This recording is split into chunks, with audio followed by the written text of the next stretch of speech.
નમસ્કાર, જય હિન્દ, વંદે માતરમ વિદ્યાર્થી મિત્રો. યુપીએસસી 2025 ફોર્મનો આ પાર્ટ 2 છે. પાર્ટ 1માં આપણે કઈ રીતે ડેશબોર્ડની તમામ ઇન્ફોર્મેશન આપણે ભરવાની છે એ માહિતી આપણે જોઈ ચૂક્યા છીએ. અને આ માહિતીમાં હવે આપણે જેને પણ ડેશબોર્ડ કમ્પ્લીટ થઈ ગયું છે એને પાર્ટ 1, પાર્ટ 2 અને લાસ્ટ જે સેશન છે એની અંદરની ઇન્ફોર્મેશન ફિલ કરવાની છે. એ માહિતી તમે જરાક જોઈ લેજો. હવે આની અંદર જે પણ વિદ્યાર્થી મિત્રોના જેટલા પણ ડાઉટ્સ ક્વેરી હતી એ આપણે તમામ સોલ્વ કરી. ખાસ કરીને જે રિઝર્વેશન વાળી બાબત હતી એ પણ અને બીજા ડિક્લેરેશન વાળી બાબત હતી એ પણ વિદ્યાર્થી મિત્રોને ક્લિયર કરી છે. થોડા ઘણા ક્વેશ્ચન છે જે એક્ઝામિનેશન છે મેન્સ પ્રિલિમ્સ, તો એના મીડિયમને લઈને એની ચર્ચા આપણે કરી લેશું. અને બીજા જે અગત્યના ક્વેશ્ચન તમે પૂછેલા છે એ આપણે લાસ્ટ જોશું. આખી માહિતી પહેલા જોઈ લ્યો અને કઈ રીતે સર્વિસ પ્રિફરન્સ આવવાનું છે એની માહિતી પણ આની અંદર આવી જશે. એટલે બિલકુલ ગભરાવાની જરૂર નથી. અને તમારામાંથી બધા વિદ્યાર્થી મિત્રો જે આવતા વર્ષે ફોર્મ ભરવાના હોય તમને ખબર હોય તો એની સાથે પણ આ વિડીયો અત્યારથી શેર કરી રાખજો કે જેથી એ માહિતી અત્યારથી જોઈ રાખે, એટલે એને કોઈ ક્વેરી રહી નહીં. અને તમામ એવા વિદ્યાર્થી જે ઓલરેડી અત્યારે ગ્રેજ્યુએશનમાં છે, મતલબ ફાઇનલ યરમાં છે, ડિગ્રી નથી આવી અને ફોર્મ ભરવાની છે, તો એની માહિતીની પણ ચર્ચા લાસ્ટમાં કરી લેશું. તો સૌથી પહેલાં તમારું જ્યારે પણ અમારું લેટેસ્ટ નોટિફિકેશન છે એમાં તમારે જવાનું છે. લેટેસ્ટ નોટિફિકેશનમાં જેને પણ ઓટીઆર અપડેટ કરવાનું હોય, ઓટીઆર તમે જે ફિલ કરી દીધું છે ને એમાં કોઈ ભૂલ રહી ગઈ છે, એમાં કંઈ અપડેટ કરવું છે તો અહીંયાથી કરવાનું છે. અને ઓટીઆરમાં ખાસ કરીને યાદ રાખો, જે વિદ્યાર્થીના માતા પિતાના કોઈ સર્ટિફિકેટ નથી, જેમ કે ધોરણ 10 પાસ નથી અથવા અન્ય કોઈ પણ બાબત નથી, તો એનું અત્યારે આધાર કાર્ડ કે પાન કાર્ડ એમાં જે માહિતી હોય એ માહિતી તમે નામ લખી શકો છો, સ્પેલિંગ મિસ્ટેક ના હોય. અને બાય ચાન્સ તમારા 10થમાં ઘણી બધા વિદ્યાર્થીની ડોક્યુમેન્ટમાં એ જ એરર હતી કે 10થમાં જે નામ છે એ ડોક્યુમેન્ટમાં નથી, તો એ બહુ મોટી ચિંતા કરવાનો વિષય નથી. તમારી પાસે તમે જે વેલિડ ડોક્યુમેન્ટ આપવાના હો, આધાર કાર્ડ આપવાના હો પિતાનું, તો એની અંદર જે રીતે માહિતી હોય એ રીતે તમે આપી શકો છો. એવા કન્ડિશનની અંદર યુપીએસસી ગાઈડલાઇન્સ એવું કહે છે કે તમારી પાસે એક એફિડેવિટ હોવું પડે. તો એક એફિડેવિટ કરાવી લેવાનું કે બંને નામ સેમ છે, ખાલી સ્પેલિંગમાં ફરક છે, એવું એક એફિડેવિટ તમારી પાસે રાખવાનું છે. અને જે વિદ્યાર્થી મિત્રોએ માની લો ગુજરાતી કાસ્ટ સર્ટિફિકેટ હોય અથવા પોતાની પાસે જે ગુજરાત ગવર્મેન્ટ વાળું નોન ક્રિમિનલ ઇંગ્લિશ વાળું હોય, જે આપણે ફોર્મેટની વાત કરીએ ન હોય અને એ તમે ફિલ કરી દીધું હોય તો કોઈ ચિંતા કરવાની જરૂર નથી. અત્યારે એમાં કોઈ અપડેટ ના કરતા. હા, હવે તમારી પાસે ટાઈમ હોય તો અત્યારે તમે કઢાવી રાખજો. બાય ચાન્સ ઇન ફ્યુચર તમારે જરૂર પડશે ત્યારે તમને કામ લાગશે. અને નેક્સ્ટ ટાઈમ તમે આ ધ્યાન રાખજો, નેક્સ્ટ ટાઈમ આ ભૂલ કરતા નહીં. બધા વિદ્યાર્થી પાસે આ માહિતી નહોતી, એટલા માટે જ આ માહિતી અવેલેબલ કરાવી પડી. તો હવે વાત કરી દઈએ પાર્ટ 1માં. પાર્ટ 1માં જેવું ક્લિક કરશો એવી તમને આ ડિટેલ દેખાશે. તમે બધું ફિલ કરેલું હશે એટલે કોઈ ચિંતા છે નહીં. તમારે ખાલી અહીંયાથી યસ કરીને આગળ વધી જવાનું છે. તમે યસ કરીને આગળ વધશો એટલે તમારી પાસે બધું ગ્રીન મળશે. હવે જુઓ, ઘણા બધા વિદ્યાર્થીને એક્ઝામિનેશન ક્વોલિફિકેશનમાં કોઈને એરર આવતી હોય, તો એરર એટલા માટે આવે છે કે એ વિદ્યાર્થીએ મેન્સ, બરાબર, મતલબ ડિગ્રી તો કરેલી જ હશે, માસ્ટર ડિગ્રી કરેલી હશે, એની કોઈ ઇન્ફોર્મેશન બાકી છે. તો અધરવાઇઝ તમે જો ડેશ બરાબર ભરેલું હશે તો ક્લિયર કટ ગ્રીન આવી જશે. તમારે જોવું હોય તો અહીંયા તમે જોઈ શકો છો, ડમી ફોર્મ છે એટલે હું અહીંયા એગ્રી કરી દઉં છું. તમારે અહીંયા જોવું હોય તમને ચાન્સ મળશે. આ થઈ ગયો પાર્ટ 1. પાર્ટ 1માં એટલું જ કરવાનું છે. પહેલા પાર્ટ 1ની પ્રોસેસ લાંબી હતી, પણ હવે પાર્ટ 1માં બધું કામ ડેશબોર્ડમાં થાય છે, એટલે પાર્ટ 1માં કોઈ વધારે લાંબી ઇન્ફોર્મેશન નથી. હવે આપણે એપ્લાય કરવાનું. તમારે જોવું હોય તો અહીંયા પાર્ટ 1 જોઈ શકો છો, એ ખાલી કમ્પ્લીટ છે એવું જ બતાવશે. પછી આવશે પાર્ટ 2. પાર્ટ 2 અગત્યનો છે. તમે જેવો પાર્ટ 2 ઉપર ક્લિક કરશો એટલે તમારી સામે એટલા સ્ટેજ ઓપન થઈ જશે અને પછી તમારે 1 બાય 1 આ બધું આખી પ્રોસેસ જે છે એ પૂરી કરવાની છે. તમે જો અહીંયા ખાસ યાદ રાખજો, જે વિદ્યાર્થી મિત્રોની ડિગ્રી પૂરી થઈ ગઈ છે, મતલબ ડિગ્રી પૂરી થઈ ગઈ છે, ડિગ્રી એની પાસે છે, એ ઓલરેડી ડિગ્રીવાળામાં સિલેક્ટ કરશે. અને જે વિદ્યાર્થી હજી ફાઇનલ એક્ઝામ આપી છે, ડિગ્રી નથી આવી, એ આપશે અપીરેન્ક, બરાબર, અપીરેન્ક, અને પછી સિલેક્ટ કરવાની છે સ્ટ્રીમ. તો સ્ટ્રીમમાં તમારી જે તે સ્ટ્રીમ હોય, સાયન્સ, એન્જિનિયરિંગ ડિગ્રી, જે પણ ટાઈપની ડિગ્રી હોય એ ડિગ્રી તમારે સિલેક્ટ કરવાની રહેશે. ડિગ્રી તમારે શું કરવાની રહેશે? સિલેક્ટ કરવાની રહેશે. અને એની નીચે પણ તમારે પ્રિફરન્સ આપવાની રહેશે. હવે જુઓ, આપણી જે યુપીએસસી એક્ઝામ છે ને એ કમ્બાઇન એક્ઝામ છે. સિવિલ સર્વિસીસ એક્ઝામિનેશન, સીએસસી, અને બીજી ઇન્ડિયન ફોરેસ્ટ સર્વિસ, બંનેની પ્રિલિમ્સ ભેગી હોય. મેન્સ બંનેની અલગ હોય પણ પ્રિલિમ્સ ભેગી હોય. એમાં પણ જો તમે એન્જિનિયરિંગ બેકગ્રાઉન્ડથી છો તો તમને આ બે ઓપ્શન આવશે. અધરવાઇઝ તમારા કેસમાં તમને ખાલી, જો તમે કોમર્સ કે આર્ટ્સ બેકગ્રાઉન્ડ છે તમારું ગ્રેજ્યુએશન, તો તમને એક જ ઓપ્શન આપશે. તમારે એક જ ઓપ્શન સિલેક્ટ કરી લેવાનું છે. અને તમારે ભલે એન્જિનિયરિંગ બેકગ્રાઉન્ડમાં છો પણ તમે ઇન્ડિયન ફોરેસ્ટ સર્વિસ માટે તૈયારી કરતા નથી તો પણ તમે સિવિલ સર્વિસ એક્ઝામિનેશન સિલેક્ટ કરી લેજો. અને બધું કન્ફર્મ થઈ જાય એટલે અહીંયા તમારે કન્ટિન્યુ ઉપર ક્લિક કરી દેવાનું છે. તમે જેવું નેક્સ્ટ કરશો એવું તમારી પાસે આ ઇન્ફોર્મેશન આવશે. જો તમે જનરલ કેટેગરીમાં આવો છો તો તમારે અહીંયા કોઈ ટેન્શન છે નહીં, અહીંયા નો કરવાનું છે. પણ તમે રિઝર્વેશનમાં આવો છો, દાખલા તરીકે ઓબીસી, એસસી, એસટી, જેમાં તમને એજમાં છૂટછાટ મળેલી છે 32 વર્ષ કરતાં વધારે, તો તમારે અહીંયા યસ કરવાનું રહેશે. પણ તમારી ઉંમર ઓલરેડી જો રેન્જમાં હોય, મતલબ 21 થી 32માં હોય, તો તમે પણ અહીંયા નો કરી શકો છો. અને યસ કરો તો તમારી પાસે અહીંયા કોડ માગશે, ઓબીસીમાં હશો તમે તો અહીંયા તમારે ટાઈપ કરવાનું રહેશે 02. હવે વિદ્યાર્થી મિત્રો સૌથી વધારે અગત્યનું જે છે એ છે આની અંદર તમારે હવે સિલેક્ટ કરવાનું છે મીડિયમ. તો મીડિયમને લઈને જેટલા પણ વિદ્યાર્થીના ડાઉટ છે એ આપણે અહીંયા સોલ્વ કરી દઈએ છીએ. સૌથી પહેલાં તમને પૂછે છે કે તમે તમારી જે એક્ઝામિનેશન છે એની માટે કયું સેન્ટર પ્રિફર કરો છો. તો આપણામાં કોઈ ચિંતા નથી, આપણામાં એક જ સેન્ટર છે, if I am not wrong, બરાબર, અમદાવાદ જ છે, અમદાવાદ જ છે. તો અમદાવાદ સેન્ટર સિલેક્ટ કરી લો. પછી તમને અહીંયા પૂછે છે લેંગ્વેજ મીડિયમ, મતલબ કઈ ભાષામાં તમે આપો છો, 1 થી 5 પેપર. હવે અહીંયા 1 થી 5 પેપરનો જે તમારે અર્થ લેવાનો છે તમને યુપીએસસીમાં પેટર્ન ખબર હોય, યુપીએસસી મેન્સની, તો 4 જીએસ છે, જીએસના 4 પેપર છે અને એસે પેપર છે નિબંધવાળું, તો એ થઈને ટોટલ 5 પેપર છે. એની તમને ભાષા પૂછી રહ્યું છે, એ તમારે કઈ ભાષામાં તમારે આપવાનું છે. તો અહીંયા આપણે સિમ્પલી ભાષામાં ગુજરાતના વિદ્યાર્થીઓ માટે એક સિમ્પલ છે, એક તો ઇંગ્લિશ છે, પછી ઇંગ્લિશ બાદ આવે એ છે હિન્દી છે અને ગુજરાતી છે. તો ઘણા બધા વિદ્યાર્થીને ઇંગ્લિશ હિન્દી હારે કોઈ સમસ્યા નથી, ગુજરાતી હારે છે. તો એકવાર આપણે ગુજરાતીવાળી જોઈ લઈએ કે ગુજરાતીમાં તમે અહીંયા જોઈ શકો છો શરૂઆતના નિબંધ અને 4 જીએસ એ તમે ગુજરાતી મીડિયમ સિલેક્ટ કરો તો ગુજરાતીમાં તમે લખી શકો છો. હવે અહીંયા એક બાબત યાદ રાખજો, અહીંયા તમે ગુજરાતી સિલેક્ટ કરો છો એનો મતલબ અહીંયા એવું સમજો કે તમારી પ્રિલિમ્સ એક્ઝામ હોય કે મેન્સ એક્ઝામ હોય, તમારા ક્વેશ્ચન હંમેશા યુપીએસસીના ક્વેશ્ચન ઇંગ્લિશ હિન્દીમાં જ રહેશે. અહીંયા કોઈ પણ મીડિયમ તમે અહીંયા જોઈ શકો છો, આટલા મીડિયમ છે જેમાં તમે યુપીએસસી એક્ઝામ આપી શકો છો. પણ તમે કોઈ પણ મીડિયમ અહીંયા સિલેક્ટ કરશો, તમારા ક્વેશ્ચન હંમેશા ઇંગ્લિશ હિન્દીમાં જ આવશે. હવે પ્રિલિમ્સમાં તમારે ક્વેશ્ચન વાંચીને સર્કલ કરવાનું છે, એમાં કંઈ લખવાનું નથી. મેન્સમાં લખવાનું છે, તો યુપીએસસીમાં મીડિયમનો મતલબ મેન્સ આરે કે મેન્સના આન્સર તમે કયા મીડિયમમાં લખશો. તો અહીંયા ગુજરાતી સિલેક્ટ કરો છો, મતલબ ક્વેશ્ચન ઇંગ્લિશ હિન્દીમાં હશે પણ તમે જવાબ ગુજરાતીમાં લખશો. પછી આવશે ઓપ્શનલ પેપર. ઓપ્શનલ પેપર તમે કયું રાખશો, તો ઓપ્શનલ પેપર એક જ રાખવાનું હોય. તો ઓપ્શનલ સબ્જેક્ટમાં સૌથી વધારે જે અગત્યનું આપણા માટે હોય છે લેંગ્વેજ સબ્જેક્ટ હોઈ શકે છે, અને જે મેક્સિમમ વિદ્યાર્થી સિલેક્ટ કરતા હોય છે તો એના માટે આપણે અહીંયા ગુજરાતી લિટરેચર લઈ લઈએ છીએ. ગુજરાતી લિટરેચર થોડાક કોમ્બિનેશનની અહીંયા વાત કરશું એટલે દરેક વિદ્યાર્થીને અત્યારથી ક્લેરિટી આવી જાય. હવે તમને જો અહીંયા મીડિયમ પૂછે છે, મીડિયમ, તો અહીંયા મીડિયમમાં આ ગુજરાતી લિટરેચર આપણે લીધેલું છે. અહીંયા ધ્યાનથી જોજો, આપણે મેન્સનું મીડિયમ ગુજરાતી રાખ્યું છે, અહીંયા સબ્જેક્ટ આપણે Gujarati medium literature, Gujarati literature રાખ્યું એટલે એક જ ઓપ્શન છે. હવે તમે જો અહીંયા ગુજરાતી રાખ્યું છે અને હું અહીંયા ઓપ્શનલ લઈ લઉં છું હિસ્ટ્રી. તો જોજો મને સિલેક્ટ કરવાના 2 ઓપ્શન આપશે. શું કે તમારું મેન્સનું મીડિયમ ગુજરાતી છે પણ તમે ઓપ્શનલ સબ્જેક્ટ ગુજરાતીમાં લખવા માંગો છો, ઇંગ્લિશમાં લખવા માંગો છો.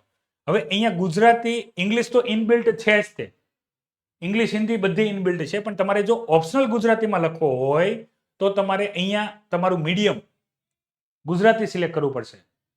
પછી તમે અહીંયા ઇંગ્લિશ મીડિયમ સિલેક્ટ કરો, અહીંયા ઇંગ્લિશ મીડિયમ, અને પછી તમે હિસ્ટ્રી લેવા જશો તો હિસ્ટ્રીમાં ગુજરાતી ઓપ્શન આવશે નહીં. ઘણા બધા વિદ્યાર્થીના ડાઉટ હતા કે સર અમારે આ તો ઇંગ્લિશમાં લખવું છે, હિસ્ટ્રી અમારે ઇંગ્લિશમાં જ લખવી છે, તો નહીં થાય. તમે જોવું હોય તો ચેક કરી લો.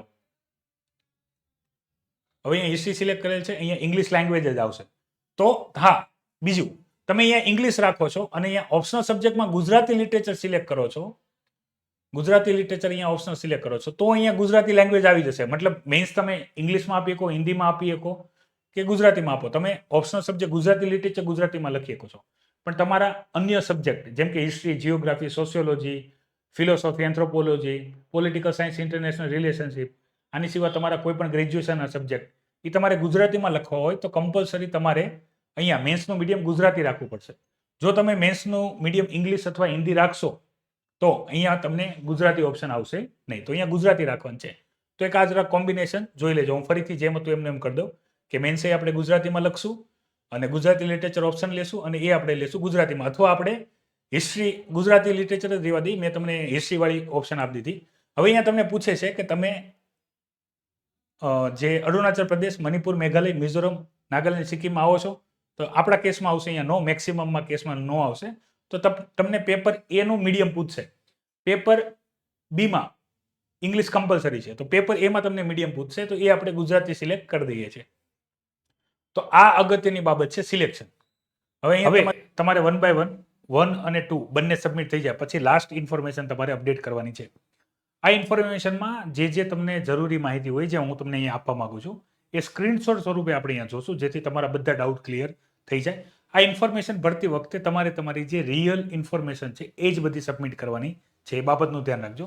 તો સૌથી પહેલાં તમને અહીંયા પૂછવામાં આવશે એ છે તમારું મીડિયમ.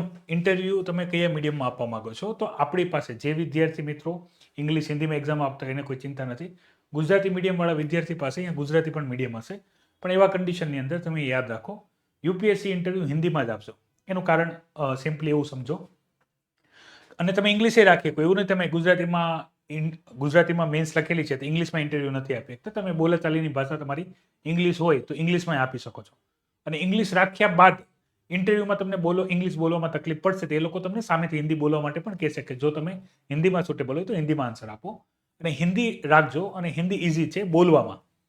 તો તમને જે સવાલ પૂછે તમને હિન્દીમાં સમજાઈ જશે, તમે એના ઇઝીલી આન્સર આપી શકશો. પ્રેક્ટિસ કરવાનો એક અહીંયાથી જ ઉપાય જણાવી દઉં છું કે તમારું જેવું મેન્સનું રિઝલ્ટ આવે, તમારું ઇન્ટરવ્યૂ આપવાનું કન્ફર્મ હોય, ફેબ્રુઆરી માર્ચમાં ઇન્ટરવ્યૂ થતા હોય છે યુપીએસસીના, તો જ્યારથી તમારું નામ ઇન્ટરવ્યૂવાળા લિસ્ટમાં આવી જાય, મેન્સ તમારું ક્લિયર થઈ જાય, ત્યારથી તમારે હિન્દીમાં વાત કરવાની ચાલુ કરી દેવાની. અને હિન્દીમાં બોલશો તો હિન્દીના પ્રોનાઉન્સિએશન થોડાક સુધરશે, અને એ તમને એટલું કામ લાગશે. હિન્દી ઇનફ છે, તમને સવાલ પૂછે તમને સમજાઈ જાય તો ઠીક છે, ના સમજાય તો તમે ફરીથી એકવાર પૂછી શકો છો. પણ એટલીસ્ટ હિન્દીમાં ઇન્ટરવ્યૂ આપજો. હું વારંવાર એ જ સલાહ આપું છું. બીજી તમારા માતા પિતાની માહિતી પૂછેલ છે કે તમારા માતા પિતા જીવિત છે અથવા સ્વર્ગવાસી છે, તે સિલેક્ટ કરવાનું છે. અહીંયા તમારે નો સિલેક્ટ કરવાનું આવશે. તો આ નેક્સ્ટ કરશો પછી તમારે આપવાનું છે પ્રિફરન્સ. પ્રિફરન્સમાં સૌથી વધારે વિદ્યાર્થીને ડાઉટ હતા, કારણ કે પ્રિફરન્સની અંદર વિદ્યાર્થી પાસે જે માહિતી હોવી જોઈએ સર્વિસીસની એ નથી હોતી, એટલે એને અહીંયા ખબર નથી હોતી. હવે આની અંદર તમારે કરવાનું છે શું? તો અહીંયા એકદમ ક્લિયર કટ ઇન્ફોર્મેશન આપેલી છે. અહીંયા નીચે જેટલી પણ સર્વિસ આપેલી છે તમામ સર્વિસ આપેલી છે, ઓલ ઇન્ડિયા સર્વિસીસ, ગ્રુપ એ ગ્રુપ બી બધી સર્વિસ આપેલી છે. એ સર્વિસને તમારે પ્રેફરન્સ આપવાની છે, 01, 02, 03 એ રીતે ક્રમમાં તમારે શું કરવાનું છે? પ્રેફરન્સ આપવાની છે. તમે કોઈ સબ્જેક્ટ કોઈ સર્વિસમાં તમે નથી જવા માંગતા તો એવા કન્ડિશનમાં તમારે 99 બરાબર 99 લખવાના છે. તો આ વાત થઈ ગઈ. શું અહીંયા નોંધ આપેલી છે? હવે હું તમને જણાવું છું, અહીંયા જેટલી પણ સર્વિસીસ આપેલી છે, જે સર્વિસ તમે તૈયારી કરી હોય જે સર્વિસ માટે, એને નંબરિંગ કરવાનું. બધામાં એટલીસ્ટ નંબરિંગ કરી દેજો. કોઈમાં 99 ન લખો. એવા કન્ડિશનમાં કે જેમાં અમુક સર્વિસ છે અને તમારું કેરેક્ટર એ સર્વિસ માટે સુટેબલ નથી, તો જ તમે એ કેરેક્ટરની સામે 99 તમે સિલેક્ટ કરો. અધરવાઇઝ તમે શું કરો? અધરવાઇઝ તમે નંબરિંગ આપો. જેમ કે પહેલી છે આઈએસ, તો આઈએસને પહેલી પ્રિફરન્સ આપો. પછી છે આઈપીએસ, તો એને બીજી પ્રિફરન્સ આપો. પછી છે ઇન્ડિયન ફોરેન સર્વિસ. તો આ જે વિદેશમાં આપણા ઇન્ડિયન દૂતાવાસ હોય એમાં જવાવાળું હોય. જો તમે વિદેશ જવા માંગો છો તો ઠીક છે, અધરવાઇઝ તમે અહીંયા 5 આપી દો, અને જવા માંગતો હોય તો 3 આપો. સૌથી પ્રિશિયસ જોબ છે, સૌથી પહેલાં ભરાતી જોબ છે. એની પછી Indian audit and account service છે, એકાઉન્ટ રિલેટેડ. કોમર્સવાળા ઘણા બધા વિદ્યાર્થીની આ બધી પહેલી પ્રેફરન્સ હોય છે. તો જે રીતે તમારી પ્રેફરન્સ હોય એ રીતે. એક અહીંયા બીજું પણ IPS officer, Indian postal service, આને પણ આઈપીએસ કહેવાય, પણ આ પોસ્ટવાળી ડિપાર્ટમેન્ટ છે.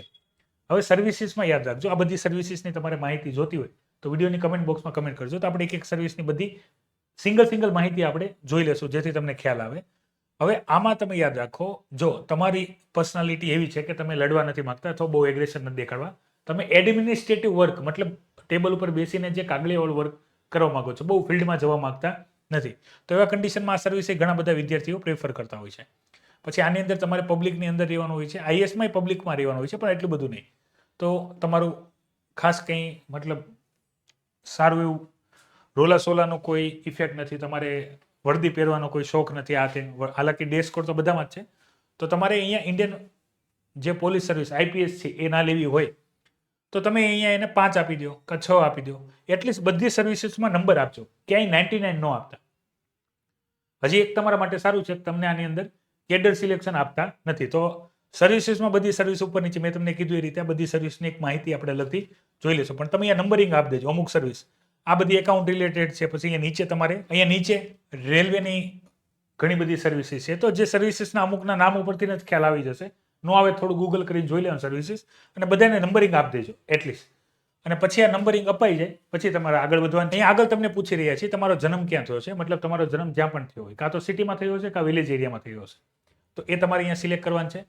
અને એ કર્યા બાદ તમારું જે સ્કૂલિંગ છે એ કયા એરિયામાં થયું છે, દાખલા તરીકે ગામડામાં થયું હોય તો ભલે, અથવા કોઈ તાલુકા જિલ્લામાં થયું હોય તો ત્યાં.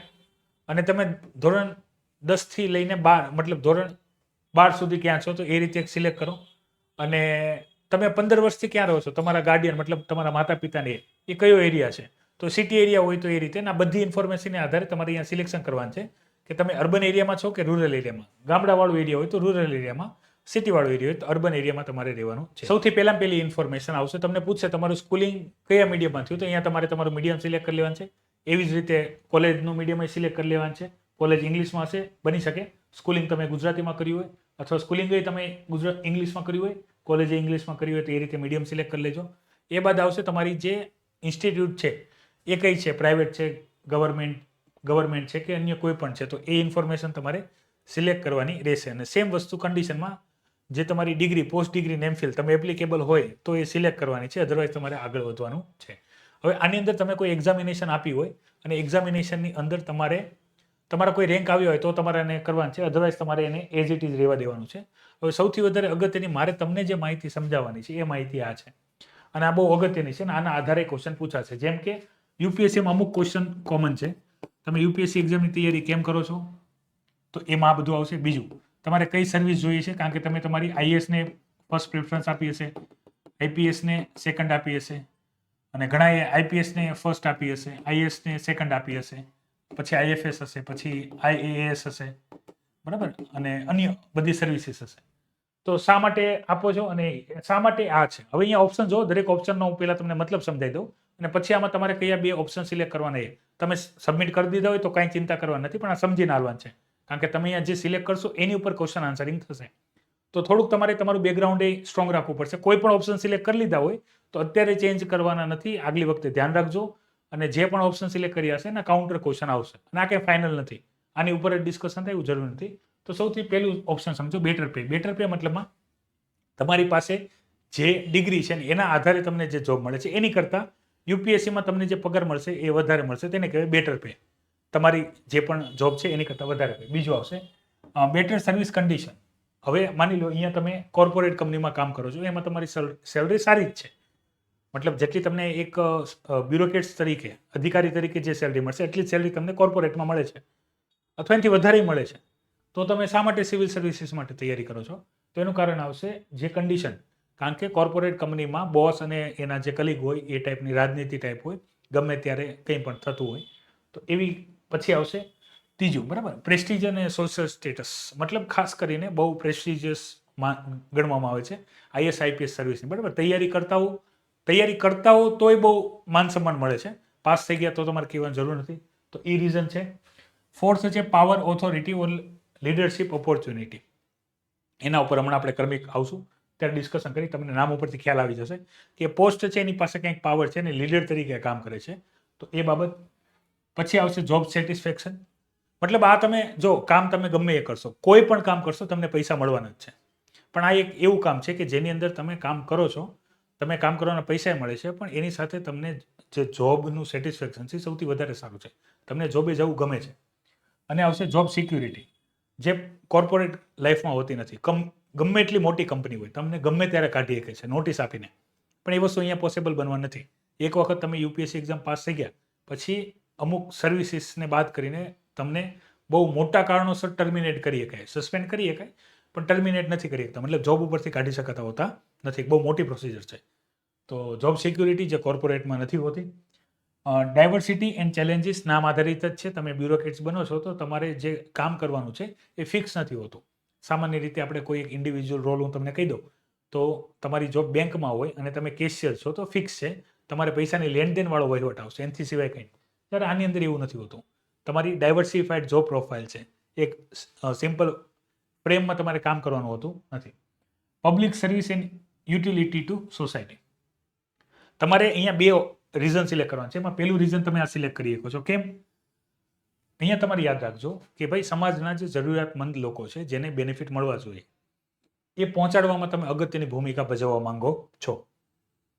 આ પહેલું હોવું જોઈએ. આ સિલેક્ટ કરો તો આના પણ અંદર ડિટેલ ડિસ્કશન થશે, એટલે એ રીતે તમે યાદ રાખજો. આનું કારણ એવું હશે, અહીંયા તમે સર્વિસ શા માટે કરવા માંગો છો, તો અહીંયા તમે એક શબ્દ વાપરશો, એ છે લોકોની સેવા કરવા માટે. પબ્લિક એડમિનિસ્ટ્રેશન છે ને, લોકસેવા. તો સેવા કરવા માંગો છો, તો સેવા કરવાના લાડ બધા ઓપ્શન છે. શા માટે યુપીએસસી, શા માટે આઈએસ, શા માટે આઈપીએસ? તો એનું કારણ આ કરવાનું કે ભાઈ અમે લોકોના એ લેવલ સુધી હેલ્પ કરશું કે જે એમને જરૂરી છે. તો ફર્સ્ટ એક આ રાખજો. આની ઉપર તમે જો કમેન્ટ કરશો તો એક ડિટેલ ડિસ્કશન આપણે કરી લેશું, જેની અંદર બધા ઓપ્શન બહુ ડિટેલમાં ડિસ્કશન કરશું. અત્યારે માહિતી લાંબી થઈ જશે. તો પહેલાં એક આને રાખો. બીજામાં તમે બે રાખી શકો છો. એ બંને ઓપ્શન આ છે, આમાંથી જે રાખવો હોય તે રાખી શકો છો. પાવર, ઓથોરિટી, લીડરશિપ, એની પહેલાં આવે જોબ સેટિસ્ફેક્શન. જોબ સેટિસ્ફેક્શન એવું સમજો, તમે આ વસ્તુને તમે અહીંયા જોડી શકો છો કે મારી પાસે બહુ સારી ડિગ્રી છે. તમારામાંથી ઘણા બધા એન્જિનિયર હશે, ઘણા બધા લોયર હશે, ઘણા બધા ડોક્ટર્સ હશે, ઘણા બધા CA હશે, અને આની સિવાય પણ એકાઉન્ટન્ટ હશે, અને બીજા સબ્જેક્ટમાં માસ્ટર હશે. તો એ બધાને એવી જોબ મળતી જ હોય જે આની સમકક્ષ હોય. તો શા માટે આ? તો યાદ રાખો, લોકોની સેવા કરવાના તમારી અંદર એક ભાવ હોય. બરાબર? સેવા ઘણા બધા પ્રકારની હોય, સામાજિક હોય, આર્થિક હોય, જ્ઞાનથી હોય, કે લોકોને જે જરૂરી છે તમે ઇન્ફોર્મેશન આપો છો. સેવા બધા પ્રકારની છે. તો આમાં શા માટે કે ભાઈ આમાં એ લોકોને એ બેનિફિટ પહોંચાડશો સોસાયટીમાં જે એમના સુધી પહોંચવા જોઈએ ને કોઈ પહોંચાડી નથી શકતું. તો કામ કરશું. તમે હોય ને ઘણા બધા IAS IPSના અમુક વિડીયો તમે જોયા હશે કે કામ તો ગવર્મેન્ટનું જ કરવાનું છે, એને બેનિફિટ આપવાના જ છે, પણ એને બેનિફિટ આપવું એટલે એને એક સેટિસ્ફેક્શન મળે. એની સેટિસ્ફેક્શનમાં બદલામાં તમને શું આપે? તો એ આશીર્વાદ આપે. બરાબર? તમારા માટે દુઆ કરે કે ભાઈ તમારી હજી પ્રગતિ થાય. તો એ વસ્તુ અહીંયા છે. બીજું, ખાલી દેશ બ્યુરો જે પોલિટિશિયન હોય એનાથી નથી ચાલે, બ્યુરોક્રેટ્સથી ચાલે. કારણ કે ઘણી વખત પોલિટિશિયનને કંઈ આઈડિયા ન હોય, તો બ્યુરોક્રેટ્સ એને આઈડિયા આપતા હોય છે પોલિસી મેકિંગમાં બધું. તો એ આ ઓપ્શન આવશે. હવે યાદ રાખજો, આમાંથી જે ઓપ્શન સિલેક્ટ કરશો, ફર્સ્ટ પ્રાયોરિટી, સેકન્ડ પ્રાયોરિટી, એ રીતે કાઉન્ટર ક્વેશ્ચન થશે. તો એનું જરાક ધ્યાન રાખજો. આ મેં તમને ઓપ્શન સમજાવી દીધા. હવે તમારે તમારી પ્રોફાઇલ અનુસાર આમાંથી તમે ક્યાં સૂટ બેસો છો એ તમે આપશો. મેં તમને કીધા એ સિલેક્ટ ના કરતા, કારણ કે જો તમે મારા કેવા પ્રમાણે કામ કરશો અને એ લોકો ક્વેશ્ચન કરશે જ તે ડેફિનેટલી આની ઉપર ક્વેશ્ચન થશે, અને તમે જે જવાબ આપશો એની ઉપરથી કાઉન્ટર ક્વેશ્ચન થશે. તો કંઈક ને કંઈક એમને એમ ફીલ થઈ જશે કે આ ગાઈડેડ ઇન્ફોર્મેશન છે. કારણ કે અમુક જવાબ કેવા હોય ઇન્ટરવ્યૂમાં તમારી અંદરથી આવતા હોય, અને અમુક જવાબ તમે મેન્યુઅલી આપતા હો. હાલાકી મેન્યુઅલી આપવાના જ હોય છે ડિપ્લોમેટિક આન્સર, જેમ કે બધાની સૌથી વધારે ઈચ્છા આ જ હોય છે, પણ એ વસ્તુ હાઇલાઇટ થવી પડે નહીં. છે તો એ જ છે, એ પણ છે, પાવર એ છે. બરાબર? પાવર છે, પછી આ પ્રેસ્ટિજિયસ છે, આ બધું છે, પણ તમારે એને બેલેન્સ કરીને ચાલવું પડશે. હાલાકી UPSC ઇન્ટરવ્યૂની હું તમને બહુ મોટી મોટી બાબતો કહું, કઈ કઈ બાબતોને કન્સિડર કરવામાં આવે છે. તો એમાં એક વસ્તુ જે છે સૌથી વધારે અગત્યની, એ વ્યક્તિ આશાવાદી હોવો પડે. એ જો 1% ચાન્સ હોય સક્સેસના, તો 1% ચાન્સને પણ સક્સેસમાં કન્વર્ટ કરીએ કે એવો હોવો જોઈએ, ઓનેસ્ટ હોવો જોઈએ, એક લીડર ક્વોલિટીમાં હોવી પડે. અને સિસ્ટમમાં એક પ્રેશર છે, એમનું કામ નથી થતું. તો પ્રેશર હેન્ડલ કરીએ, પ્લસ તમે અધિકારી બનવાના છો ટોપ લેવલના. તમારી નીચે ઘણા બધા હશે. તમે કલેક્ટર બનશો તો તમારી નીચે મામલતદાર હશે, તલાટી હશે, અન્ય બધા અધિકારી હશે, બધા ડિપાર્ટમેન્ટ હશે. તો એ લોકો પાસે કામ કઈ રીતે લેવું એટલી વ્યક્તિ પાસે એબિલિટી હોવી પડે. તો અહીંયા લીડરશિપ ક્વોલિટી હોવી જરૂરી છે. તો આ બધી જ બાબતોને કન્સિડર કરવામાં આવે છે. તો તમારું કેરેક્ટર આમાં જ્યાં સેટ થતું હોય એ રીતે તમે ઓપ્શન સિલેક્ટ કરજો. પછી તમને માહિતી પૂછવામાં આવી રહી છે તમારા માતા પિતાના એજ્યુકેશન ક્વોલિફિકેશનની. એ માહિતી તમારે શેર કરવાની છે. હવે માહિતી તમારે UPSC પ્રિપરેશનને લઈને આપવાની છે કે તમે આમાં કોચિંગ લીધું છે પ્રિલિમ્સ માટે, મેન્સ માટે, અથવા પર્સનાલિટી ટેસ્ટ માટે. આ લીધું હોય તો સિલેક્ટ કરવાનું છે, નથી લીધું તો કોઈ ઇશ્યુ નથી. પછી અહીંયા ઇન્ફોર્મેશન સિમ્પલ, પ્રિલિમ્સ તમે આપી છે, આપી હોય તો અહીંયા 1, 2 ને જે પણ વાર જેટલામી એટેમ હોય એટલામી એટેમ, અને માનો કે નથી આપી તો અહીંયા તમારે અહીંયા 0 લખવાનો છે. અને જો આપી અને પાસ થયા હોય તો અહીંયા લખવાનું છે, નથી થયા તો અહીંયા 0, અને અહીંયા ઇન્ફોર્મેશન આવશે કારણ કે પ્રિલિમ્સમાં આપણે ક્લિયર થયા નથી. તો આ બેઝિક માહિતી થઈ ગઈ. UPSC ફોર્મને લઈને બધી માહિતી જણાવી દીધી. હવે થોડાક ફરીથી અમુક ડાઉટ હતા વિદ્યાર્થીઓના, એ હું તમને જણાવી દઉં. જો તમે ડેશબોર્ડમાં બધી ઇન્ફોર્મેશન બરાબર ભરી રાખેલી છે વિડીયોની અનુસાર, અને બધા સ્ટેપ તમે ફોલો કર્યા છે, તો આ માહિતીમાં તમે જૂના, જેમ કે તમારા મમ્મી પપ્પાના નામવાળામાં એરર હોય, મતલબ સ્પેલિંગમાં ભૂલ હોય, તો અત્યારે એની માટે કોઈ ચિંતા નથી કરવાની. જ્યારે ડોક્યુમેન્ટ વેરિફિકેશન આવે ત્યારે તમારે એક એફિડેવિટ સાથે રાખવાનું છે. તમે અત્યારે ગુજરાતી કાસ્ટ સર્ટિફિકેટથી ફોર્મ ભર્યું હોય તો એ ચિંતા નથી કરવાની. તમે ગુજરાતના ઇંગ્લિશ ફોર્મેટથી નહીં ફોર્મ ભર્યું હોય નોન ક્રિમી લેયરમાં, તો પણ કોઈ ચિંતા કરવાની નથી. અને બીજી કોઈ પણ બાબત હોય તો એના માટે UPSCનો ઓથોરિટી, UPSC બીજી કોઈ પણ તમને ક્વેશ્ચન હોય તો એના માટે UPSCનો ટોલ ફ્રી નંબર છે, એમાં કોન્ટેક્ટ કરવાનો છે. અને રિઝર્વેશન બાબત તમને કોઈ પણ પ્રકારના ડાઉટ છે તો કાં તો તમારે તમારા પેરેન્ટ્સને અથવા તમારા જે કાસ્ટ એસોસિએટ કોઈ પર્સન હોય જે જાણકારી ધરાવતા હોય એને કોન્ટેક્ટ તમારે કરવાનો છે. જેટલાની હેલ્પ અમારાથી થઈ શકે છે એટલાને અમે હેલ્પ કરવા ટ્રાય કરીએ છીએ. તો વિદ્યાર્થી મિત્રો, આ તમામ બાબતો થઈ ગઈ UPSC ફોર્મ ભરવાને લઈને. જો તમે આગલા વર્ષે ભરવાના છો તો કદાચ તો સેમ જ હશે, ચેન્જ થશે તો આગલા વર્ષે ફરીથી આવશે. ડેટ લંબાઈ ગઈ છે. ડેટ 18 તારીખ છે, 18/2 છે. બરાબર, આમાં આ પણ વધી શકે છે અથવા ફેરફાર થઈ શકે છે, પણ હજી ફોર્મ ભરાય છે તો ભરી દેજો. જે પણ વિદ્યાર્થી મિત્રોની PDF ફાઇલ અપલોડ નથી થતી એવું બધું થવા લાગ્યું છે, તો ટ્રાય કરો એવા ટાઈમમાં ફોર્મ ભરવાની જે ટાઈમમાં બધા ફોર્મ ના ભરતા હોય, તો પણ તમારી ઇઝીલી ઇન્ફોર્મેશન ભરાઈ જશે. OTP ને બધું આવવા લાગ્યું છે. તો અહીંયા બંને પાર્ટ્સ પૂરા થાય છે. પાર્ટ 1 જોઈ લેજો, પાર્ટ 2 જોઈ લેજો અને આ રીતે ફોર્મ ભરવા ટ્રાય કરજો. કોઈ પણ ભૂલ થઈ ગઈ હોય તો અત્યારે બહુ પેનિક થતા નહીં. તમારું ટોટલ ફોકસ હવે પ્રિપરેશન ઉપર લગાવી દેજો. પ્રિલિમ્સ માટે લગાવો, મેન્સ માટે અને ઓપ્શનલ સબ્જેક્ટ માટે લગાવો. અહીંયા હું તમારાથી વિદાય લઉં છું અને ખાસ કરીને સર્વિસવાળી માહિતી જોતી હોય તો પણ કમેન્ટ કરજો, તો એ માહિતી પણ આપણે જોઈ લેશું. જય હિન્દ, વંદે માતરમ.